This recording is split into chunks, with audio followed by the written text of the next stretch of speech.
네, SK증권 서초 PIB센터 박병욱 차장과 함께 글로벌 증시와 국내 증시까지 점검해 보겠습니다. 스튜디오에 좀 나와 계시는데요. 차장님 안녕하세요. 네, 안녕하세요. 예, 저희가 어제 방송할 때 유럽, 아시아 증시 일제히 하락, 미국만이 독주 이렇게 말씀을 드렸었는데요. 네네. 이 어제 이 증시는 보니까 아시아와 유럽 모두 다 다시 일제히 상승 쪽으로 가닥을 잡았습니다. 네, 그렇습니다. 아무래도 좀 침체가 되어 있던 시장을 앨런 차기 지명자가 좀 들어 올리는 듯한 그런 모습이 좀 효과를 톡톡히 봤습니다. 보고 있다라고 이제 봐야 될 것 같습니다. 유럽 증시도 반등에 성공하는 모습이고요. 뉴욕 증시 3대 지수도 모두 올라가면서 이 나스닥을 제외하고 S&P 500과 다우존스 지수 사상 최고치 계속적으로 좀 지속이 되고 있다라고 봐야 될 것 같죠. 이런 얘기를 했죠. 테이퍼 예시다. 그러니까 양적 완화와 관련된 축소는 아직까지는 시기상조가 아니겠느냐. GDP도 그렇고 고용 동향도 그렇고 아직까지는 경기 부양을 좀 더 해야 된다라는 쪽으로 시장 친화적인 이제 발언을 했기 때문에 이러한 내용들이 아무래도 글쎄요 이 양적 완화 축소에 관련된 논란이 계속적으로 좀 가중이 되고 있는 상황 속에서 이러한 것을 타파하는 듯한 그런 목소리를 좀 내놓으면서요. 아무래도 시장이 올라갔다라고 이제 보시면 될 것 같습니다. 그래서 글쎄 12월에 있을 FOMC 회의 그리고 내년에 있을 또 FOMC 회의 등 여러 가지 FOMC가 좀 남아 있는데 그 안에서 양적 완화 축소와 관련된 이야기가 좀 언급이 되겠지만 그래도 차기 지명자가 이러한 생각을 가지고 있다라는 것은 계속적으로 그래도 어떤 유동성 랠리는 지속이 될 수 있을 것 같다라는 기대감이 한데 모아졌다라고 보시면 될 것 같고요. 예. 이에 따라서 글로벌 증시는 화답을 했습니다. 그리고 또 한 가지 좀 특징적인 모습인데요. 일본 니케이 지수가 어제 2% 이상 상세가 나오면서 추세 반전이 이루어졌다. 이러한 내용들은 아무래도 우리나라에 좀 밀접한 연관이 있기 때문에 좀 관심 있게 봐야 될 것 같은데요. 일단은 추가 경기 부양에 대한 기대감이 좀 상승에 발동을 좀 걸었다라고 이제 보시면 될 것 같은데 그 안에서 최근에 우리가 한 2, 3개월 전만 하더라도 굉장히 관심 있게 보던 엔달러 환율 있지 않습니까? 근데 이 엔달러 환율이 다시금 또 달러당 100엔까지 또 올라가고 있는 모습입니다. 다시 말해서 N 절로 가고 있다는 소리겠죠. 네.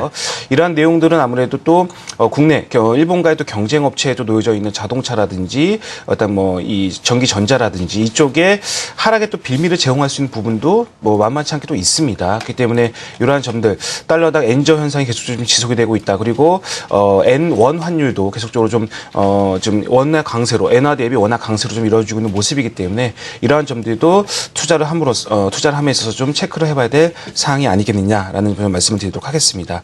그림 한번 볼 텐데요. 네. 이렇게 마감이 되었습니다.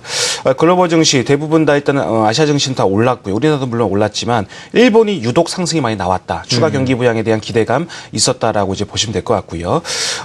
브릭스에서 인도는 휴장이었고 나머지 미스트나 브릭스 증시 대부분 다 오름세를 보면서 마감이 되었다라고 이제 보시면 될 것 같고 유럽도 앨런의 어떤 그 발언에 어떤 그 환호하는 그런 모습이었죠. 대부분 다 오름세를 보이면서 1% 안팎의 상승을 보였습니다. 뉴욕 증시도 대부분 다 오르면서 마감이 되었죠. 그래서 그 중에서 한번 차트를 볼 텐데요. 일본 니케이 지수를 한번 보도록 할게요. 차트 모양이 일단은 추세 반전의 모양입니다. 우리가 일본이 올라가면 글쎄 그렇게 달갑지만은 않았다. 우리가 경험상 그렇게 좀 있지 않았겠습니까? 그렇기 때문에 다시금 이렇게 추세 반전을 깨는 듯한 그런 모습이 나오고 있는 상황이기 때문에 일본 니케이 지수 글쎄요 오르는 게 좋은 건지 빠지는 게 좋은 건지 잘 모르겠지만 경기 부양 효과에 대한 기대감에 의해서 추세 반전이 이루어지면서 지정 고점 돌파가 되고 있는 모습이다. 이런 것들은 우리가 좀 반드시 체크를 해야 되겠죠. 엔화도 마찬가지죠. 지금 달러당 엔화도 100엔까지 올라가고 있는 모습이라고 봐야 되겠죠. 그래서 올라가면 올라갈수록 달러당 엔화가 약세란 소리거든요. 그래서 이러한 흐름들 또한 우리나라의 어떤 경쟁 구도에 있는 기업들 만약에 빠진다면 또 이유를 제공할 수 있는 부분이 있기 때문에 이러한 것들 반드시 체크를 해야 되겠다. 그래서 글로벌 증시 체크 포인트는 이 정도로 우리가 좀 알고 오늘 전략을 짜보자라는 말씀 드리겠습니다. 그렇군요. 이 글로벌 시장과 관련해서 자넷 옐런 이 지명자의 서면이 먼저 공개가 되면서 사실 아시아 증시에도 반영이 됐었는데 이 국내 시장에도 양적 완화의 불안감 때문에 사실 외국인 투심도 잔뜩 움트러 있는 상황에서 좀 풀려볼까 하는 좀 사실 기대를 해보긴 했었는데 계속 일단 코스피 시장에서는 외국인도 순매도 기조로 가고 있지 않습니까? 그렇습니다. 그런데 선물 시장에서도요. 그저께 어제 좀 5,000계약, 3,000계약 이렇게 나오다 보니까 좀처럼 안 풀릴 것 같다라는 생각이 들긴 합니다. 그렇습니다. 외국인들의 매도가 일단은 꽤 많이 공격적이지는 않다라고 예. 볼 수는 있겠지만 그래도 11월 들어서 선물 시장에서 지금 14,000계약을 팔고 있습니다. 물론 어떤 날은 좀 사는 날도 좀 있었지만 14,000계약. 선물 시장은 혹자의 말에 의하면 선물은 핸들이라고 하죠. 그러니까 갈 방향을 우리가 제시해주는 어떤 그 흐름이다라고 봐야 될 것 같은데 선물 시장에서 이렇게 외국인의 매도가 나오다 보니까 좀 심리적으로 불안하다라고 봐야 될 것 같고요. 그리고 일단은 대외적인 환경, 글로벌 증시 환경들은 다 좋습니다. 뉴욕 증시 좋고 유럽 증시 좋고 중국만이 조금 좀 안 좋은 모습이 좀 나타나고 있지만 여기서 덧빠지지 않고 횡보세만 나타난다면 그래도 소소하게 괜찮다라고 봐야 될 것 같은데 우리나라는 지금 대외적인 환경이 문제가 아니라 대내적인 어떤 환경이 네. 아무래도 증시 하락에 주요한 역할을 하고 있다. 그게 바로 이제 외국인들의 수급이 되겠고요. 그리고 이 종목별로 업종별로 악재가 끊임없이 나오고 있습니다. 어제 같은 경우에는 지금 금융주 공매도 제한은 풀릴 것이다. 이런 내용이 나오면서 금융주들이 너무나 안 좋았죠. 어제 같은 경우 대우증권 이 증권회사들이 아주 급락하는 그런 모습이 좀 나왔었죠. 예. 그리고 코스닥에서도 게임주들도 계속적으로 정부 규제 거기에 얽매이면서 계속적으로 신저가가 나고 있는 모습입니다. 이런 어떤 대외적인 환경보다는 대내적인 환경이 더 증시 하락을 우리나라 그 지수를 끌어내리는데 주요한 역할을 하고 있다라고 보시면 될 것 같고요. 게다가 우리나라의 그동안의 어떤 학습 효과 2,050포인트에서는 계속적으로 2년간 박스권 상단이었기 때문에 여기서는 한 대 얻어맞을 것이다. 이런 어떤 컨센서스가 모아지면서 그게 또 매도로 이어지면서 빠졌다라고 이제 보시면 될 것 같습니다.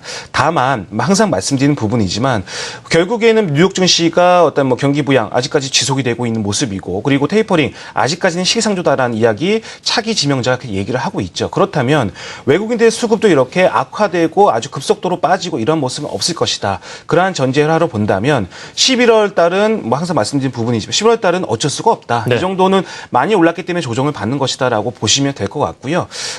이 11월 말부터 12월 초까지는 다시금 또 상승의 어떤 발판을 마련할 수 있는 부분이 있다라고 오늘도 변함없이 좀 말씀드리도록 하겠고 현금 보유자신 분들은 계속적으로 경기 민감주를 비롯한 대형주들 분할 매수 관점 계속 유지하는 게 좋을 것 같다는 생각이 들고요.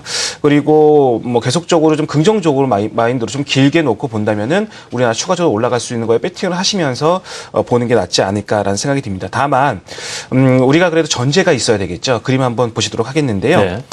어제 이 대우증권을 본다면 기관 매매가 어제 100만 주가 쏟아지면서 거래량 급승하면서 이렇게 많이 빠지는 그런 모습이 나왔죠. 심리적으로 굉장히 악화되고 있다 해서 대외적인 환경보다는 대내적인 환경이 더 악화가 되고 있다라고 봐야 될 것 같은데 코스피 지수를 보도록 한다면 코스피 지수 전제는 그렇습니다. 제가 봤을 때는 그래도 심리적으로 좀 살아 있으려면 1980선은 그래도 지켜줘야 된다는 생각이 들거든요. 그래서 계속적으로 좀 한두 번 밀리는 거는 그래도 우리가 좀 이해할 수 있는 부분이 있는데 오늘 또는 다음 주 한 중반 정도까지는 그래도 다시 회복이 되면서 1980선에서 언저리에서 계속적으로 움직임이 나타난다면 추가 상승의 기대감은 아직까지는 살아있다라고 봐는 게 맞는 것 같습니다. 하지만 여기서 급격하게 또 추가적으로 하락이 나온다면 그때는 좀 약간 생각을 달리해야 되겠죠. 근데 1980을 기준으로 해가지고 만약에 좀 그 근처에서 좀 횡보세를 보이는 그런 흐름이 나온다면 우리나라 추가 상승에 대해 기대감은 아직까지는 살아있다라고 보시는 게 맞는 것 같습니다.